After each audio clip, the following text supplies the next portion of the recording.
ఈరోజు మనం ఇక్కడ మన మాటూరు కమ్యూనిటీ హెల్త్ సెంటర్లో స్వచ్ఛ భారత్ స్వచ్ఛాంధ్రప్రదేశ్ కార్యక్రమంలో పాల్గొనడానికి రావడం జరిగింది.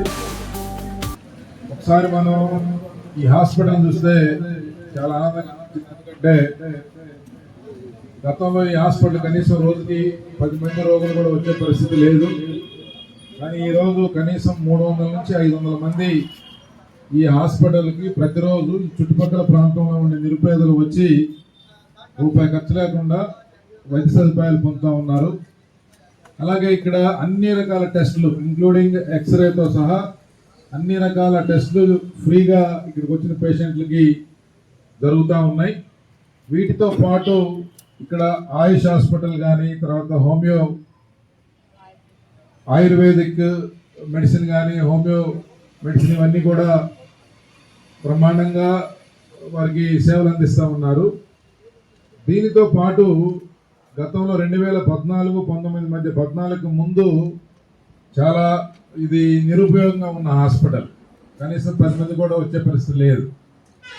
14-19 మధ్య కాలంలో 2 కోట్లు 3 కోట్లు, ఆ రోజు 2.5 కోట్ల రూపాయలు ఖర్చు పెట్టి దీన్ని మొత్తం రీమోడర్నైజ్ చేసి ఇక్కడ బిల్డింగ్నే కాదు ఎక్విప్మెంట్ కానీ, తర్వాత పరికరాలు ఇవన్నీ కూడా అమర్చబట్టి, తర్వాత స్టాఫ్ని కూడా అలొకేట్ చేయబట్టి కావాల్సినంత మంది డాక్టర్స్ని, ఇతర మెడికల్ సిబ్బందిని అందరినీ కూడా ఇక్కడ పెట్టబట్టి ఈ చుట్టుపక్కల దాదాపు 30-40 గ్రామాలకి ఈ 30 పడకల ఆసుపత్రి చాలా బ్రహ్మాండంగా ఉపయోగపడుతుంది. హాస్పిటల్లో బయోమెడికల్ వేస్ట్ అంటే హాస్పిటల్ ట్రీట్మెంట్ చేసేటప్పుడు కానీ, సిజేరియన్ జరిగేటప్పుడు కానీ చాలా వరకు ఈ వేస్ట్ అనేది వస్తుంది. ఇది మిగతా వేస్ట్లతో పోలిస్తే చాలా డేంజరస్ వేస్ట్.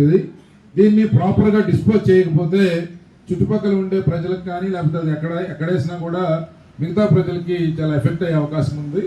అందుకోసం దీన్ని ఈ బయోమెడికల్ వేస్ట్ని కలెక్షన్ చేయడానికి ఒక సిస్టమ్ పెట్టారు. అక్కడ ఇప్పుడు మనం చూస్తే 5 రకాలుగా ఈ వచ్చిన వేస్ట్ని 5 రకాలుగా సెగ్రిగేట్ చేసి 2 రోజులకు ఒకసారి ఒక వ్యాన్ వచ్చి కలెక్ట్ చేసుకొని దాన్ని మరలా ప్రాపర్గా కలెక్ట్ చేసుకున్న తర్వాత దాన్ని డిస్పోజ్ చేసే ఒక ప్రోటోకాల్ కూడా ఉంది. ఇదంతా జరుగుతూ ఉందా లేదా దీన్ని ఒక పర్యవేక్షించి ఇది ఎక్కడా కూడా లోటుపాటు లేకుండా చక్కగా ఇదంతా జరగాలి. లేకపోతే దీని ద్వారా కూడా పెద్ద ఎత్తున వ్యాధులు ప్రబలే అవకాశం ఉంటుంది. కాబట్టి కొరకు ప్రతిరోజు కొంత సమయం కేటాయిస్తానని నా వంతు కృషిగా స్వచ్ఛత కార్యక్రమాల కొరకు శ్రమదానం చేసి పరిశుభ్ర ఆంధ్రప్రదేశ్ సాధించే సంకల్పాన్ని కట్టుబడి ఉంటానని,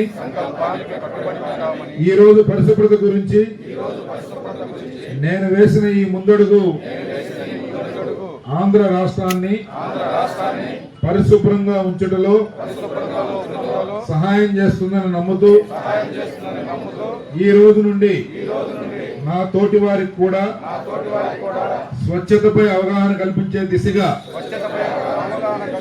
ప్రయత్నిస్తానని, భవిష్యత్ తరాలకు ఆరోగ్యవంతమైన, సుభిక్షితమైన, ఆనందకరమైన ఆంధ్ర రాష్ట్రాన్ని నిర్మించడానికి నాతో మొదలైన ఈ నిర్ణయం ద్వారా నా రాష్ట్రాన్ని స్వచ్ఛ ఆంధ్ర, స్వర్ణ ఆంధ్రగా తీర్చిదిద్దేటట్లు నా వంతు కృషి చేస్తానని ప్రమాణం చేస్తున్నాను. ఓకే అండి, థ్యాంక్ యూ వెరీ మచ్.